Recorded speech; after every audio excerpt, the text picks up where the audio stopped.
اس programme کے اخراجات جو اسمر منسٹریز کے دوست اور پارٹنرز ادا کرتے ہیں۔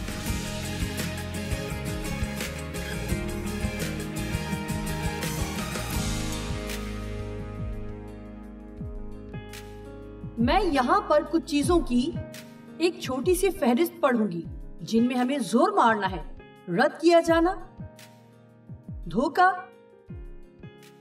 چھوڑا جانا، معاف نہ کیا جانا، بے عزت کیا جانا، خود ترسی،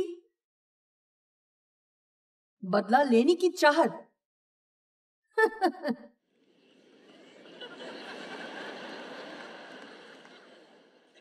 مشکلات اور مصیبتیں، مصیبت جس میں آپ ناحق پھنسے ہوئے ہیں، مطلب پرستی، حسد، ہار ماننے کی چاہت، شکستہ دلی، لوگوں سے نا امید ہونا، خدا سے نا امید ہونا اور دنیا کو خوش کرنا۔ آپ میں سے کتنوں میں 3 سے زیادہ باتیں ہیں؟ اوکے، میں یہاں اقرار کرتی ہوں کہ میں نے جب اس فہرست کو دیکھا مجھ میں 16 میں سے 15 باتیں نکلی۔ اس کا مطلب یہ نہیں کہ ساری باتیں مجھ میں ہیں، خدا کا شکر ہے ان میں سے کچھ میں سے میں نکل آئی ہوں، لیکن مجھے اپنی زندگی میں ان میں سے ہر ایک بات کا سامنا کرنا پڑا۔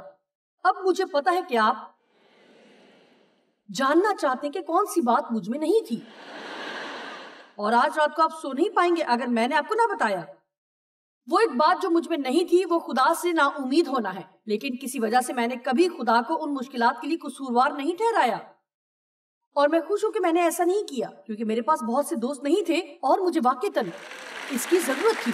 آپ جانتے ہیں کہ کچھ لوگوں کی جب چیزیں ٹھیک نہیں ہوتی تو پہلا کام ہم یہ کرتے ہیں کہ خدا پر بگڑ جاتے ہیں۔ خدا ہماری مشکلات کا سبب نہیں، خدا ہماری مشکلات کا حل ہے۔ جو بات آج رات واقعتاً آپ سے میں کرنا چاہتی ہوں وہ یہ ہے کہ اب وقت ہے ایک نئی شروعات کرنے کا، اور آپ میں سے کچھ کو ایک نئی شروعات کی اسی وقت ضرورت ہے۔ کتنے لوگ نئی شروعات کرنا چاہتے ہیں؟ اچھا، ساری جماعت چاہتی ہے۔ اب جو دوسری بات مجھے کہنی تھی وہ کہنے کی بھی ضرورت نہیں رہی۔ شاید آپ کو قرض سے آزاد ہونے کے لیے نئی شروعات کی ضرورت ہے۔ شاید آپ نے پہلے کوشش کی لیکن مسائل مزید بڑھے، آپ کا پیسہ لگتا رہا جو کہ نہیں لگنا چاہیے تھا۔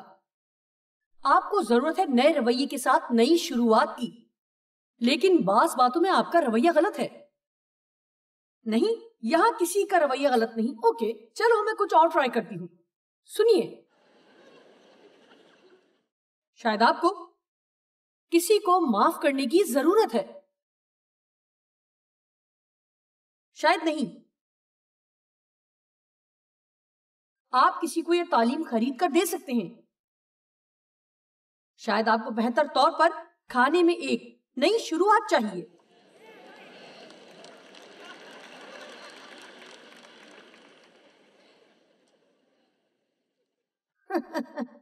لوگ مجھے دیکھتے اور کہتے ہیں کیسے اس عمر میں آپ کی جسامت اتنی مناسب ہے۔ جی، میں سارا کچھ من چاہا نہیں کھاتی، اور ہفتے میں 3 دن میں ورزش کرتی ہوں، اور بہت عرصے سے میں ہر روز 5 میل پیدل چلتی ہوں۔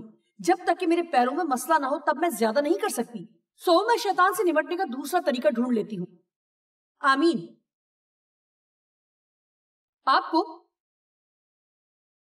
یہ جاننے کی ضرورت نہیں کہ میں کیا کرتی ہوں۔ میرے پیر میں درد ہوا، پھر میں نے اس کا علاج کروایا جس کی وجہ سے میرے پیر میں سوجن ہو گئی۔ آپ جانتے ہیں کہ آپ کے جسم میں بہت سی چیزیں ہیں اور وہ ساری کسی نہ کسی طرح کی سوزش یا تکلیف کی تلاش میں ہوتی ہیں۔ میرا مطلب بہت ساری تکالیف ہیں، یہ مذاق نہیں ہے۔ کولونائڈس اور برسائٹس ہے، اور بہرحال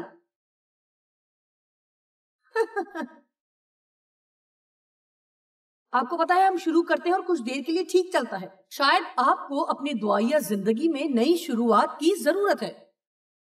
شاید آپ کو کلام کو پڑھنے میں نئی شروعات کی ضرورت ہے۔ شاید آپ کو معمول کے ہدیہ جات میں نئی شروعات کی ضرورت ہے۔ غور کیجئے، میں نہیں جانتی کہ کوئی بھی پیغام کسی بھی صورت میں سب کے لیے نہیں ہو سکتا۔ پولس نے کہا تاکہ میں اس کو اور اس کے جی اٹھنے کی قدرت کو جان سکوں. فلپیو 3:10 سے 14 تک.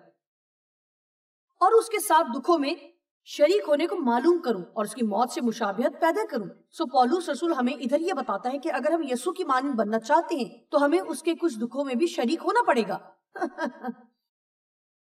یہ لعنت کی بات نہیں بلکہ بائبل کی بات ہے. تاکہ کسی طرح مردوں میں سے جی اٹھنے کے درجے تک پہنچوں. یہ غرض نہیں کہ میں پا چکا یا کامل ہو چکا ہوں بلکہ اس چیز کے لیے. لیکن میں کیا زور مارنا ہے اسے اپنانے کے لیے دوڑا ہوا جاتا ہوں جس کے لیے مسیح نے مجھے پکڑا تھا. اسی روح سے وہ کہتا ہے کہ جو یسوع نے میرے لیے کیا. اگر میں اس پر غور کروں کہ اس نے میرے لیے کیا کچھ سہا, سمجھیے, پھر میں اپنی زندگی میں طے کر سکتی ہوں کہ مجھے جتنا بھی زور مارنا پڑے میں ماروں گی اور وہ شخصیت بنوں گی جس کے لیے یسوع ہوا. آمین. اے بھائیو, میرا یہ گمان نہیں کہ پکڑ چکا ہوں بلکہ صرف یہ کرتا ہوں. کیا خوبصورت بات ہے وہ جس چیز کے لیے میں دوڑا جاتا ہوں. میری انتہائی آرزو ہے, میرے لیے سب سے خاص چیز ہے. جو چیزیں پیچھے رہ گئیں ان کو بھول کر, غور کریں, بھول کر آگے کی چیزوں کی طرف بڑا ہوا جاتا ہوں. اب میں نہیں جانتی کہ اس وقت یہ خوشی کا پیغام ہے یا نہیں, لیکن میں ایک بات جانتی ہوں کہ جو لوگ آج مجھے یہاں پر سننے کے لیے آئے ہیں, جب بھی آپ آئیں گے میں آپ کو حلوہ نہیں کھلاؤں گی. معاف کیجیے گا لیکن میں ایسا نہیں کروں گی.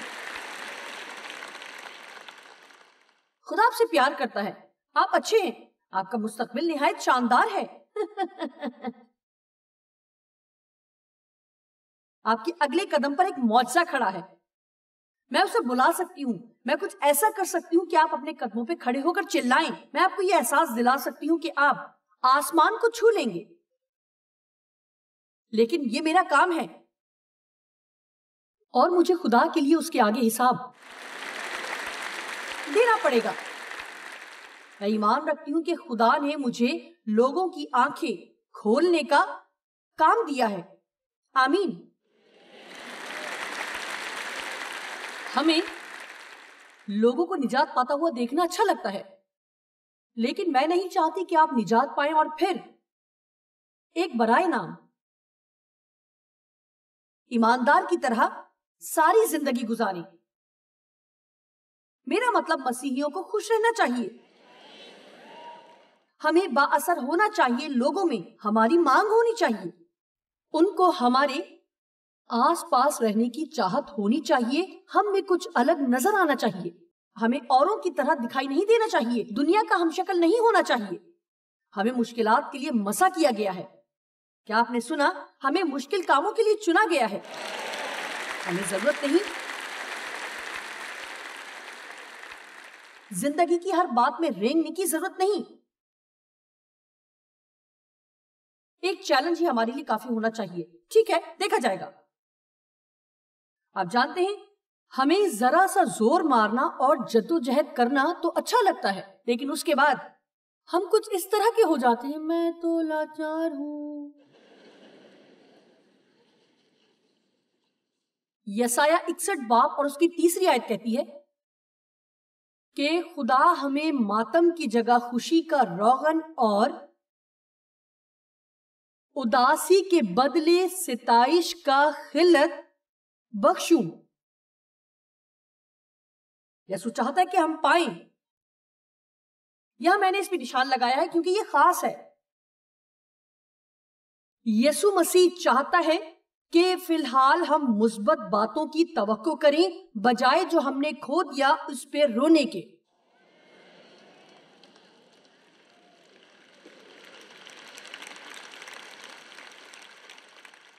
آپ کو اداس ہونے کے لیے ہر روز کوئی نہ کوئی بہانہ مل سکتا ہے. اگر آپ چاہیں تو اتنا مشکل نہیں ہے. آپ کو بس اتنا کرنا ہے کہ بیٹھ کر وہ سب برا جو آپ کے ساتھ ہوا یاد کرنا ہے اور زندگی میں ہوئی سب اچھی باتوں کو بھول جانا ہے. جانتے ہیں کہ آپ سب جو یہاں ہیں آپ کی زندگی میں زیادہ اچھی باتیں ہوئی ہیں. بجائے بری کے. سب سنیں, آپ کے پاس بری سے زیادہ اچھی باتیں ہیں. ہم امید کی بات کرتے ہیں اور یہ جان کر حیرانی ہوتی ہے جب میں نے امید پر اسٹڈی کی تو امید کرنا بس اتنا ہی نہیں ہے کہ اچھا میں امید کرتی ہوں. آپ جانتے ہیں میں یہ امید کرتی ہوں. نہیں, بائبل کی امید. پترس کہتا ہے ہم ہمیشہ قائم رہنے والی امید کی خاطر نئے سرے سے پیدا کیے گئے ہیں. سو آپ سمجھ رہے ہیں, امید ایسی چیز ہے جو ہمیشہ آپ کے پاس ہو سکتی ہے. پھر چاہے آپ کسی بھی قسم کی مشکلات یا حالات میں ہوں, آپ ہمیشہ امید کر سکتے ہیں. لیکن یہ بس اتنا نہیں کہ اچھا میں امید کرتی ہوں خدا کچھ کرے گا. نہیں, امید ایک مثبت توقع ہے کہ کسی بھی لمحے آپ کے ساتھ کچھ اچھا ہونے والا ہے. اور ہوتا کیا ہے جب آپ اس توقع کے ساتھ روز جاگتے ہیں کہ میں بے صبر ہوں آج خدا کے کام کو دیکھنے کے لیے. واہ, شرطیاں کہتی ہوں کہ آج کا دن اچھا ہوگا. خدا میں سب چیزیں ممکن ہیں, اس میں شک نہیں کہ وہ میرے لیے کیا کچھ کر سکتا ہے کیونکہ وہ مجھ سے پیار کرتا ہے. آپ کے صبح اٹھنے سے پہلے شیطان جو پہلی چیز کرتا ہے وہ یہ کہ آپ کو آپ کی زندگی کی غلطیاں یاد کراتا ہے. مشکل سے بھی خدا سے دعا کر کے کچھ نہ مانگنا کیونکہ تم نے بہت غلطیاں کی ہیں. ایسا تو اوروں نے بھی کیا ہے. مستقبل سے جڑے مواقع دیکھیے بجائے ماضی سے جڑی نا امیدیوں کے. کیونکہ یسوع نے کہا وہ ہمیں خوشی دینے آیا ہے. چور نہیں آتا مگر چرانے اور مار ڈالنے کو. ہمارا ایک دشمن ہے, شیطان. ہمیں اپنے حقیقی دشمن کو پہچاننے کی ضرورت ہے. آپ کی جنگیں خدا سے متعلق ہیں, لیکن اس کا یہ مطلب نہیں کہ وہی آپ کے لیے سب کچھ کرے گا. لوگ بڑے پرجوش ہو جاتے ہیں جب آپ بائبل مقدس میں سے احبار سے حوالہ جات لے کر سناتے ہیں کہ کس طرح سے جنگیں خدا سے جڑی تھی, کہ تمہیں یہ جنگ لڑنے کی ضرورت نہیں, تم اس دشمن کو نہ دیکھو گے کیونکہ یہ جنگ خدا کی جنگ ہے. اور ہم لوگ بس پرجوش ہو جاتے ہیں, بس پرجوش.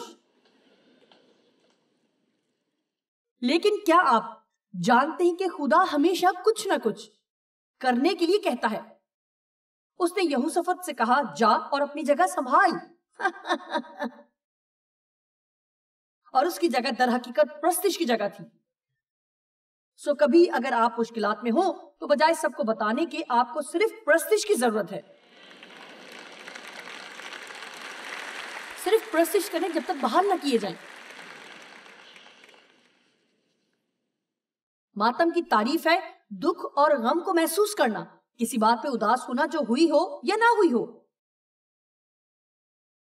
یسوع نے کہا چور نہیں آتا مگر چرانے اور مار ڈالنے اور ہلاک کرنے کو. میں اس لیے آیا کہ وہ زندگی پائیں اور کثرت سے پائیں, کثرت کی زندگی. میں خوشحال مسیحی ہونا چاہتی ہوں.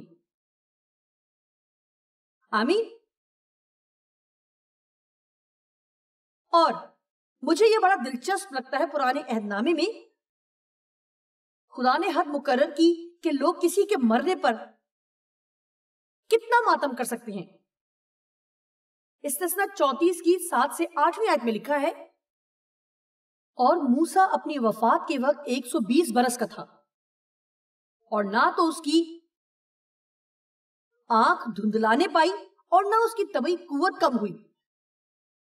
اسے چشمہ لگانے کی ضرورت نہیں تھی کیونکہ اس کی آنکھیں دھندلائی نہیں تھیں. اور میں آپ کو بتاؤں کہ میں آج گاڑی میں مینیو پڑھنے کی کوشش کر رہی تھی جس ریسٹورنٹ میں ہم جا رہے تھے, اور میں وہاں بیٹھی اور یہ ظاہر کیا کہ میں اگلے 5 منٹ تک اسے دیکھنے والی ہوں. میرا مطلب میں نے اسے ہر طریقے سے دیکھنے کی کوشش کی, اور پھر میں نے سوچا کہ میں اپنا چشمہ کیوں نہیں لگا لیتی جبکہ میں جانتی ہوں کہ میں اس کے بنا دیکھ نہیں سکتی. اس کے بنا یا کانٹیکٹس کے بنا, دونوں میں سے کوئی ایک. سو جب آپ کے بازو اتنے لمبے نہ رہے تب وقت ہے کہ آپ کو چشمے کی ضرورت ہے. لیکن نہ اس کی آنکھ دھندلانے پائی نہ اس کی طبعی قوت کم ہوئی. اور بنی اسرائیل موسیٰ کے لیے مواب کے میدانوں میں 30 دن تک روتے رہے. پھر موسیٰ کے لیے ماتم کرنے اور رونے پیٹنے کے دن ختم ہوئے.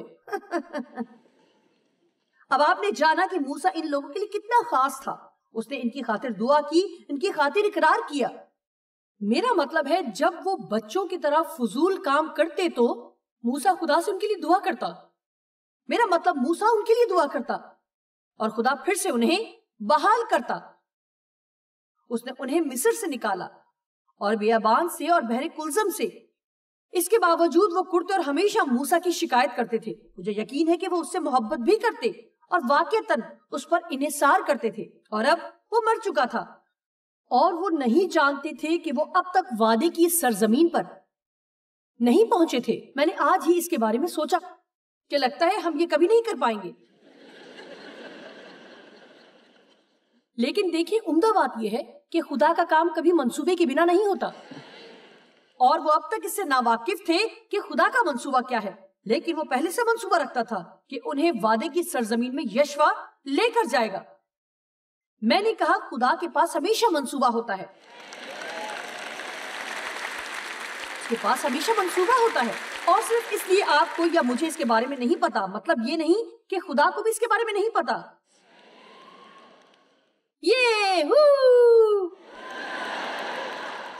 میں نے پیچھے ایک شخص کو چلاتے ہوئے سنا, سو اب میں بھی چلاؤں گی.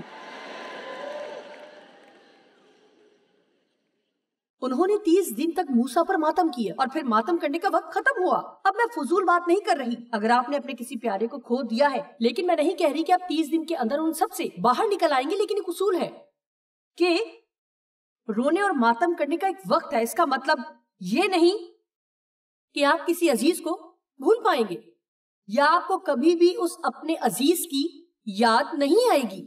لیکن اس کا یہ مطلب ہے کہ اگر آپ زندہ ہیں اور سانس لے رہے ہیں تو اب تک خدا آپ کے لیے ایک مقصد رکھتا ہے. سمجھیے,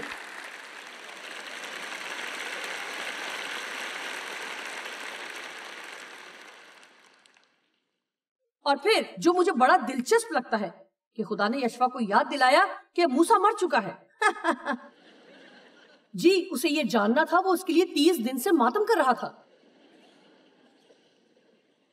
یشوع پہلا باب 1 اور 2 میں لکھا ہے, خداوند کے بندہ موسیٰ کی وفات کے بعد ایسا ہوا کہ خداوند نے اس کے خادم نون کے بیٹے یشوع سے کہا, میرا بندہ موسیٰ مر گیا ہے. اب ایسا نہیں تھا کہ وہ اسے کچھ بتا رہا تھا جس سے وہ ناواقف نہیں تھا. تو خدا کا اس سے کیا مقصد تھا؟ وہ کچھ سمجھانا چاہتا تھا, اور وہ یہ سمجھانا چاہتا تھا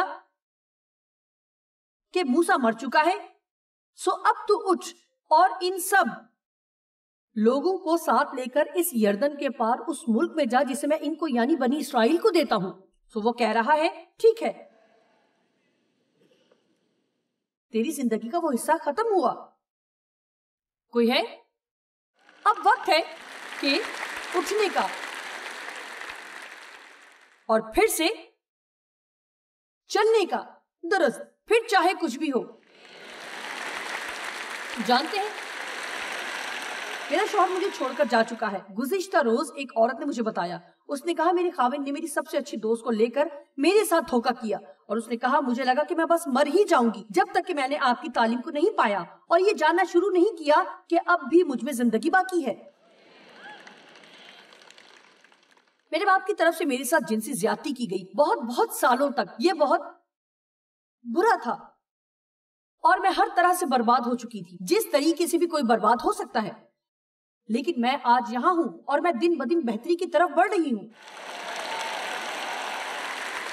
لیکن یہاں کچھ ہے, یہاں کچھ ایسا ہے جسے بدلنا ہے. اگر آپ خدا کے وعدوں کو چاہتے ہیں تو آپ کو فیصلہ کرنا ہوگا, اور اگر آپ نے اب تک یہ نہیں کیا تو شاید آج رات کر سکتے ہیں. اور جو فیصلہ آج سے آپ کو کرنا ہے وہ یہ ہے کہ آپ اب سے مظلومانہ سوچ نہیں رکھیں گے.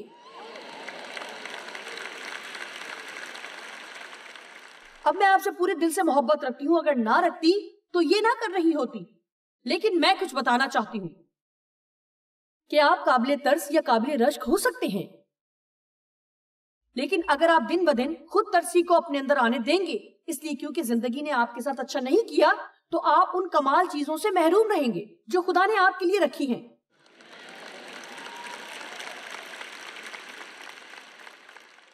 خدا میں سب برابر ہیں. واقعتاً خدا میں ہر ایک کے پاس برابر مواقع ہیں, کیونکہ اس نے کہا یہ میرے وعدے ہیں. اگر تم مجھ پر بھروسہ رکھو گے تو میں ان کو پورا کروں گا. لیکن وہ یہ نہیں بتاتا کہ آپ کو کتنے عرصے تک بھروسہ رکھنا ہے. اس نے نہیں بتایا کہ 5 منٹ یا 3 منٹ یا 2 ہفتے. شاید آپ کو سال ہر سال اس پر بھروسہ کرنا پڑے اور صبر کرنا پڑے، لیکن آپ کے پاس اس سے بہتر کوئی راستہ نہیں. میرا مطلب کیا شاید آپ کے پاس بھی کوئی امید ہو، اس کے بغیر جینا اتنا اچھا نہیں. میں نے دلچسپ کہانی پڑھی ایک کتاب میں جس کا ٹائٹل تھا چائلڈ آف دا جنگل. ایک مشنری اور اس کا گھرانہ نیو گنی میں فلیو قبیلے میں رہتے تھے. مشنری کی بیٹی سبین یہ لکھتی ہے، جب شروع میں ہم فلیو قبیلے میں آئے تو ہم نے سوچا انہیں کوئی نہ کوئی گانا گانا آتا ہوگا، کیونکہ ہم نے انہیں کبھی گاتے نہیں سنا. اس سوال کا جواب بہت ہی جلدی مل گیا. ہم ڈینو براہ سے واپس آئے تھے. شاید میں ان تمام ناموں کو برباد کر رہی ہوں، اور ایک بار پھر ہماری چیزیں چوری ہو چکی تھی. سو جب بھی وہ کہیں جاتے تو جن میں وہ خدمت کرنا چاہ رہے تھے وہی لوگ ان کی چیزیں چرا لیا کرتے تھے. اور جب ہم اپنے نقصانات کی فہرست بنا رہے تھے ہم نے دریا کے اس پار سے گانے کی آواز سنی، اور نکیری وہاں پر بہت ہی خوبصورت آواز میں گانا گا رہا تھا. اس نے گانا گایا پائے پرندوں کے جسے ہے، وہ ہمیشہ ایک ہی درخت سے لیتے ہیں، بہت ہی برے لوگ ہیں، بیچارہ کلوزو، بیچارہ ڈورس بہت ہی اداس ہے اور سوچ رہے ہیں ان کا سامان کہاں گیا.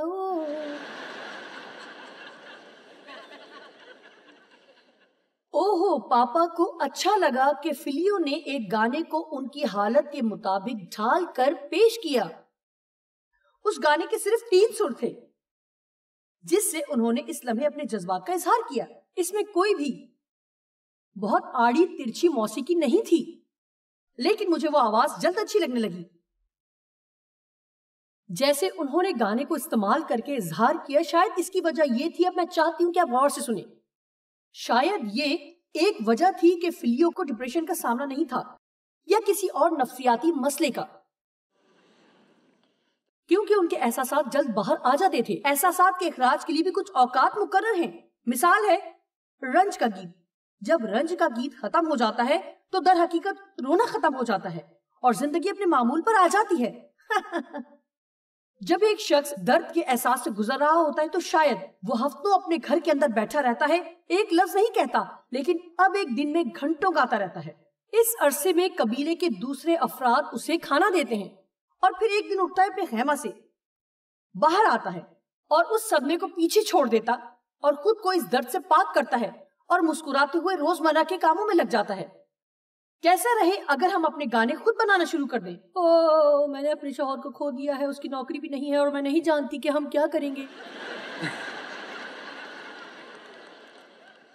سمجھ نہیں آ رہی میری دوست کیوں آسودہ ہے، اور وہ کیوں ہمیشہ بابرکت رہتی ہے اور میں ہمیشہ مشکل میں رہتی ہوں. میرے حالات کب بدلیں گے؟ میں ان سب سے بھاگنا چاہتی ہوں. مجھے اس طرح اس سے دور ایک سیمینار پر تعلیم دیتے سن کر ہمارے اسٹاف کی ایک لڑکی نے اپنی ناک کی بیماری پر ایک گانا بنایا اور وہ کچھ اس طرح سے ہے، میں بہت تھک چکی ہوں اپنے سائنس کی بیماری سے، میں بس آسانی سے سانس لینا چاہتی ہوں. یہ غلط ہے کہ جس فضا میں رہتی ہوں اسی سے مجھے الرجی ہے. یہ بہت غلط ہے.